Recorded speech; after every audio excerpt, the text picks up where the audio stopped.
Well, it is my pleasure to welcome President Thung Sen Sang to the White House and to the Oval Office for his first bilateral meeting with me. Tôi rất hân hạnh chào đón Chủ tịch Sang đến đây trong cuộc hội đối thoại song phương. This represents the steady progression and strengthening of the relationship between our two countries. Điều này đã biểu tượng cho cái sự hợp tác càng ngày càng mạnh mẽ giữa hai và những tiến bộ giữa hai nước. Obviously, we all recognize the extraordinarily complex history between the United States and Vietnam. Dĩ nhiên là chúng tôi cũng hiểu là giữa Việt Nam và Mỹ có những cái lịch sử rất là phức tạp. But step by step, what we have been able to establish is a degree of mutual respect and trust that has allowed us now to announce a comprehensive partnership between our two countries.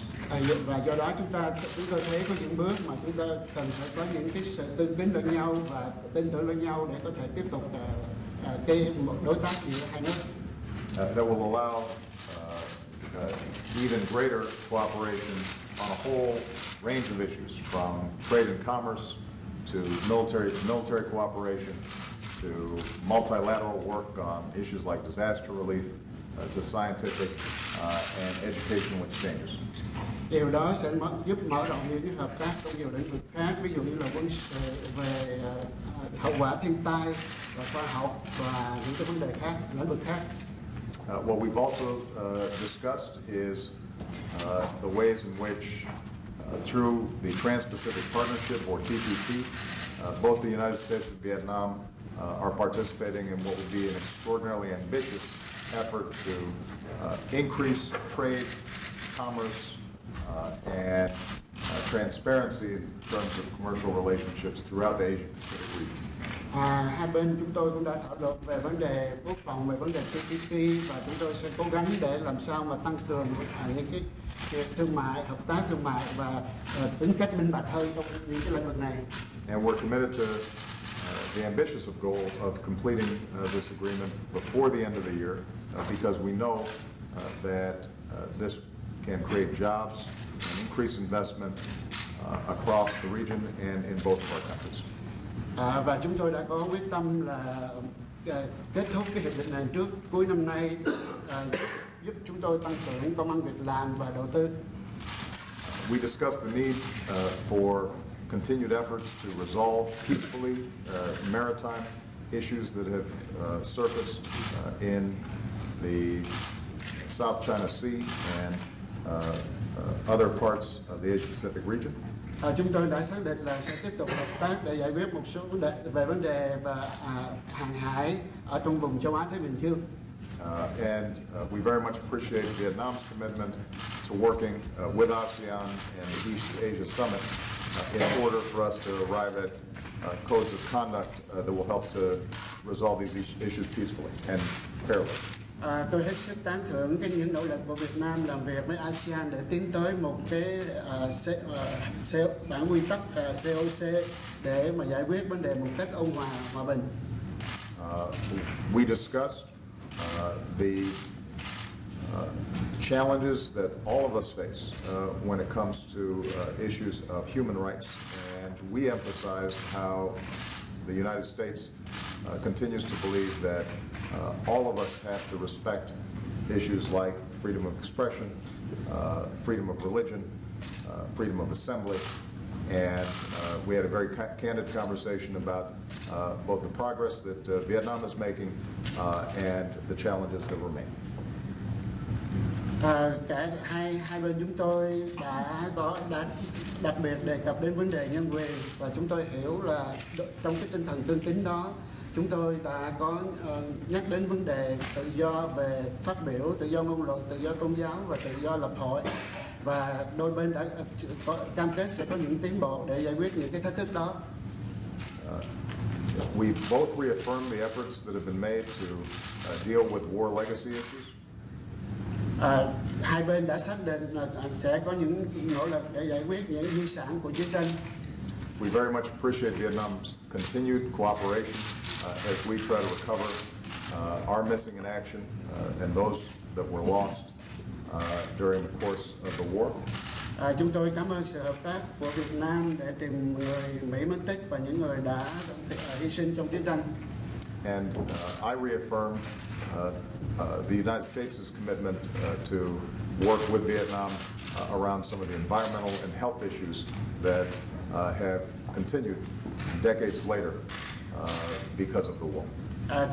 Chúng tôi có đưa ra cam kết của Hoa Kỳ là tiếp tục làm việc với Việt Nam để giải quyết cái vấn đề môi trường và những vấn đề y tế, sức khỏe công cộng mà do chiến tranh để lại. And finally, we agreed that one of the great sources of strength between our two countries is the Vietnamese American population that it is here, but obviously has continued strong ties to Vietnam. Và đôi bên cũng đã đồng ý là cái cộng đồng người Việt ở hải ngoại này ngày càng lớn mạnh và sẽ đóng góp rất tốt cho sự phát triển của Việt Nam. And ultimately, it's those people-to-people relations that are the glue that can strengthen the relationship between any two countries. Và dĩ nhiên là cái sự giao thiệp tiếp xúc giữa những người dân đó sẽ là một cái chất keo để giúp tiến bộ giữa hai nước. So I just want to say to President Sang how much I appreciate his visit. Một lần nữa tôi xin nói với ngài Chủ tịch là tôi rất cảm ơn cái chuyến đi thăm của ngài. I think it signifies the maturing and the next stage of the development between the United States and Vietnam. Tôi nghĩ đây là một cái dịp để mà chúng ta tiến đến một cái sự hợp tác trưởng thành hơn trong những cái bước kế tiếp cho cả hai nước. As we increase consultations, increase cooperation, increase trade and scientific and education exchanges, ultimately that's going to be good for the prosperity and opportunities of people here in the United States, as well as good for the opportunities and prosperity of the people of Vietnam. Dĩ nhiên nếu chúng ta tăng cường sự hợp tác và về đủ các mặt về thương mại, về khoa học, về các lĩnh vực khác đó thì điều đó sẽ mang lại lợi ích và thịnh vượng tốt chẳng những cho người Mỹ mà còn cho người Việt Nam nữa. At the conclusion of the meeting, President Sang shared with me a copy of a letter sent by Ho Chi Minh to Harry Truman. Vào cuối buổi trao đổi này đó thì Chủ tịch Sang có trao cho chúng tôi một bức thư mà ông Hồ Chí Minh đã gửi cho cố tổng thống Truman của Mỹ. And we discussed the fact that Ho Chi Minh was actually inspired by the U.S. Declaration of Independence and Constitution and the words of Thomas Jefferson. Và chúng tôi đã đồng ý là ông Hồ Chí Minh đã lấy được nguồn cảm hứng từ cái bản tuyên ngôn độc lập của nước Mỹ và những cái lời lẽ của ngài tổng thống Jefferson. Ho Chi Minh talks about his interest in cooperation with the United States. Lúc đó trong cái thư ông Hồ Chí Minh nói là ông rất là quan tâm đến chuyện hợp tác với Hoa Kỳ. And President Sang indicated that even if it's 67 years later, it's good that we're still making progress.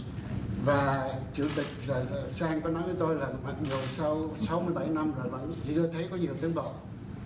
Thank you very much for your visit, and I look forward to continued work together. Xin cảm ơn ngài và tôi trong đợi sẽ có dịp hợp tác tiếp tục với ngài.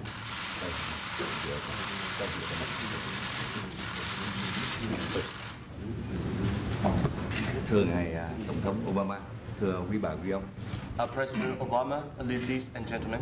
Một lần nữa tôi chân thành cảm ơn lời mời của ngài mời tôi thăm chính thức Hoa Kỳ và cảm ơn sự đón tiếp hết sức là nồng nhiệt các bạn trong năm qua suốt quá trình chúng tôi làm việc tại Hoa Kỳ.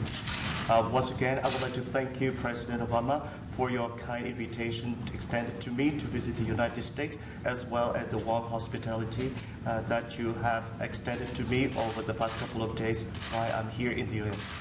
Chân thành mà nói thì tôi và ngài Tổng thống Obama vừa có một cuộc hội đàm hết sức là thẳng thắn, xây dựng, hết sức bổ ích và hết sức có hiệu quả. To be frank, President Obama and I had a very candid, open, useful and constructive discussion. Với những cái sự tiến bộ đã đạt được trong suốt 18 năm qua, kể từ hai đất nước chúng ta tiến hành bình thường hóa quan hệ cho đến nay, đã đến lúc hai nước cần xác lập một cái khuôn khổ quan hệ đối tác toàn diện làm cơ sở cho sự phát triển mạnh mẽ trên các lĩnh vực trong thời gian tới của hai nước của chúng ta. Given the progress of our bilateral relationship over the past 18 years, it is time now to form a comprehensive partnership in order to further strengthen our relations in various areas. Chúng tôi đã bàn một cách cặn kẽ và sâu rộng trên các vấn đề quan hệ về chính trị đối ngoại, về vấn đề khoa học công nghệ, về giáo dục đào tạo, vấn đề an ninh quốc phòng, về vấn đề khắc phục hậu quả chiến tranh để lại, về vấn đề khắc phục về vấn đề môi trường, về vấn đề người Việt Nam sinh sống tại Hoa Kỳ, cũng như những vấn đề về quyền con người và vấn đề về Biển Đông. We discussed various matters, including political relations, science and technology, education, defense, the legacy of the war issue, environment, the Vietnamese American community, human rights as well. Trên từng vấn đề với tinh thần hết sức là and the issue as well. I'm sorry. Trên từng vấn đề hết sức là thẳng thắn và từ đây đến xây dựng chúng tôi đã đạt một sự thống nhất rất là cao. In a candid, open and constructive spirit, we have come to agree on many issues. Sẽ tăng cường hơn nữa tiếp xúc cấp cao giữa hai nước của chúng ta. We will strengthen high-level exchanges between the two countries. Sẽ tăng cường nâng cấp một cách hợp lý và cần thiết những cơ chế quan hệ đối thoại của các cấp và đặc biệt là cấp cao. We will consider in order to continue to upgrade the mechanism of cooperation at the high level, as well as take the best use of the existing mechanism of cooperation. Tôi cho rằng đây là cơ sở hết sức quan trọng tạo sự tin cậy chính trị rất là cao cho đất nước, tạo điều kiện thuận lợi cho phát triển tất cả các việc mà hai bên cùng quan tâm. Particularly, we will continue regular dialogue at the highest level as possible. I believe that this is a way in order to build a political trust for further development of our cooperation in all areas. Các vấn đề còn lại như là vấn đề kinh tế thương mại sẽ được tiếp tục và thúc đẩy mạnh mẽ. Đặc biệt Việt Nam chúng tôi cam kết mạnh mẽ sẽ tham gia tích cực trong quá trình đàm phán để có thể kết thúc sớm trong năm nay hiệp định TPP. Economic and trade relations continue to be important to our relations. As far as TPP is concerned, the Vietnamese side will do its utmost in order to participate in the process of negotiations for the conclusion of TPP by the end of this year. Về khoa học công nghệ, về giáo dục đào tạo, về quốc phòng an ninh cũng đã được bàn bạc một cách hết sức là thấu đáo. We also discussed in detail our cooperation in science and technology, in education and training, as well as security and defense. Về lĩnh vực khắc phục hậu quả chiến tranh, chúng tôi cũng đã bàn bạc kỹ kể cả vấn đề về con người, mà ý kiến hai nước chúng ta còn có những điểm khác biệt. We also touch upon the war legacy issues, including human rights, which we still have differences on the issue. Tôi cũng đã dành thời gian trao đổi với ngài Tổng thống Obama, bày tỏ lời cảm ơn chân thành của chính phủ chúng tôi về cái sự chăm sóc hết sức chu đáo của chính phủ như Hoa Kỳ trong suốt quá trình mấy mươi năm qua đối với bà con người Việt Nam sinh sống và làm việc và bây giờ là người Mỹ gốc Việt trên đất nước Hoa Kỳ. I also express my appreciation for the care that the U.S. Has extended to the Vietnamese who came to settle in the United States, and now they have become American citizens and contributing to the overall development of the U.S. Chúng tôi cần cảm ơn Tổng thống cũng chính phủ Hoa Kỳ và nhân dân Hoa Kỳ giúp đỡ rất là nhiều, và phần lớn hầu hết nhân dân Việt Nam, đồng bào chúng tôi là những người Việt gốc Mỹ làm ăn ở Hoa Kỳ hết sức thành đạt kể cả trong việc hoạt động chính trị. And thanks to the support and assistance from the U.S. government as well as the American people, the Vietnamese community, the Vietnamese American community here in the U.S. Has become more and more prosperous and successful in their life as well as work. Tôi nhân dịp này cũng bày tỏ một sự mong muốn của chính phủ Việt Nam rằng bà con người Việt đang sinh sống và làm việc Hoa Kỳ sẽ là chiếc cầu vững chắc nối liền cái tình hữu nghị của nhân dân hai nước và sự phát triển mạnh mẽ hai nước Hoa Kỳ Việt Nam trong thời gian tới. And I also would like to take this opportunity to express a message to convey a message from our government to the Vietnamese American community here in the U.S. that we would like to see you contributing more and more to the friendship between our two countries, as well as further development of our relationship in the future. Về vấn đề Biển Đông cũng đã được bàn bạc tới một cách thấu đáo. We also discussed in detail the issue of the East Sea. Chúng tôi hết sức là hoan nghênh chính phủ Hoa Kỳ ủng hộ lập trường Việt Nam cũng như các nước thành viên ASEAN của chúng tôi là giải quyết những tranh chấp ở Biển Đông bằng biện pháp hòa bình trên cơ sở tôn trọng luật pháp quốc tế, DOC tiến đến COC và cam kết là đảm bảo tự do hàng hải trên Biển Đông. We appreciate and welcome the U.S. Support for our stance in this matter, as well as the stance of ASEAN relating to this particular matter. And we appreciate the U.S. support to solving the matter by peaceful means in accordance with international law, DOC, and moving toward to COC. Và tôi cũng bày tỏ một cái sự hoan nghênh Hoa Kỳ cũng như các nước khác hết sức quan tâm chăm sóc cái sự nghiệp hòa bình ổn định ở Biển Đông nói riêng cũng như khu vực thịnh vượng ở Biển Đông nói riêng cũng như ở khu vực ASEAN nói riêng cũng như khu vực châu Á Thái Bình Dương. We welcome the United States support as well as other countries' support in the matter in order to ensure peace, stability, prosperity, not only in the East Sea but also in the Asia Pacific and the world at large. Một điều hết sức quan trọng thưa quý bà quý ông, tôi thay mặt chính phủ Việt Nam chúng tôi đã bày tỏ một cái lời mời kính trọng của chúng tôi đến ngài Tổng thống Obama và ngài cũng đã nhận lời sẽ thăm Việt Nam trong nhiệm kỳ này của ngài. Last but not least, I also, on behalf of our government and our state, to extend to President Obama our invitation to visit Vietnam. And President Obama has accepted the invitation, and will try his best to pay a visit at least before the end of his term.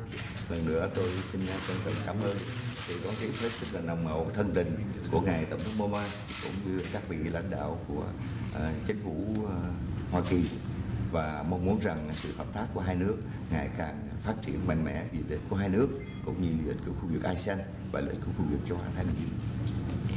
Actually, I would like to correct my translation a little bit. And President Obama has accepted our invitation, and we try his best to pay a visit to Vietnam during his term. And once again, I would like to thank President Obama and all the American people for the warm hospitality extended to me during this trip to the United States, and I believe that our cooperation will continue to strengthen for the mutual interest and benefit of our people. Thank